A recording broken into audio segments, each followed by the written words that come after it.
So, one of the things I was thinking about because of this video I saw was the desecrations going on of where the photographs of Israelis murdered and taken hostage in the Gaza attack and all that, and that Americans are desecrating this, and that there's this sort of awakening horror that's happening, that because these are college-educated, enlightened, diverse populations that are doing this.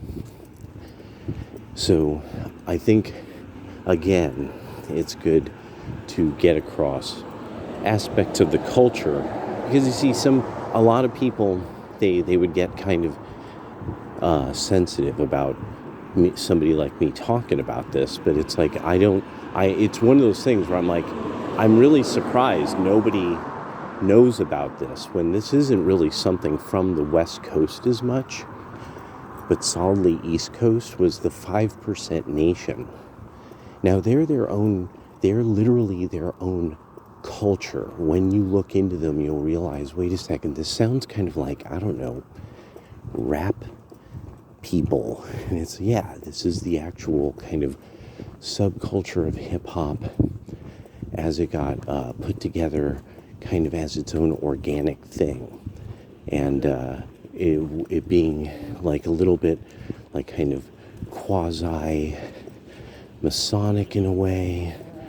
And it has its own kind of code language and its own magical alphabet of sorts. And so then the thing that actually was, there's then more movements that spawn off of Noble Drew Ali. A lot of people get familiar with the Black Hebrew Israelites. I think that has something to do with his history. And then there's things like the Moorish Science Temple.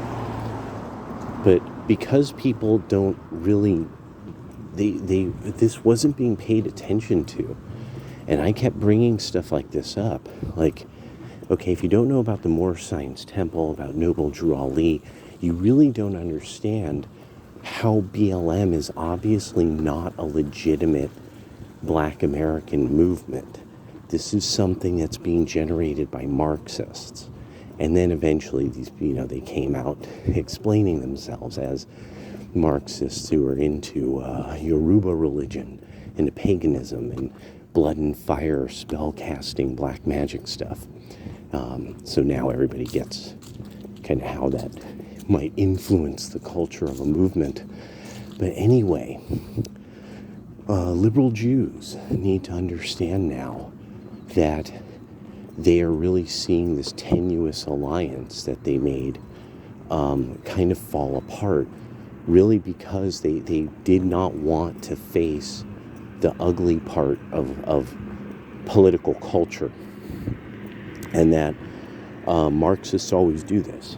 They always divide in a way that gets really, really ugly. And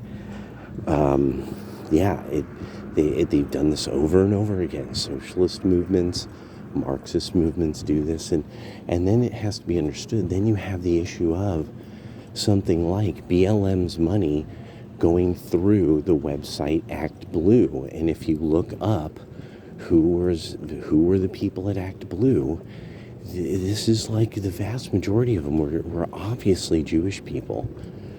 And so liberal Jews need to start understanding that there's this bubbling, you have this kind of monster of black extreme politics that you really don't understand, associates itself with the worst aspects of Islam. Like, they don't remember Egypt 52. They know Iraq 2002. So PLO style is how they're, Buddha monks with the owl. I don't understand how you people don't remember this shit. All right, later.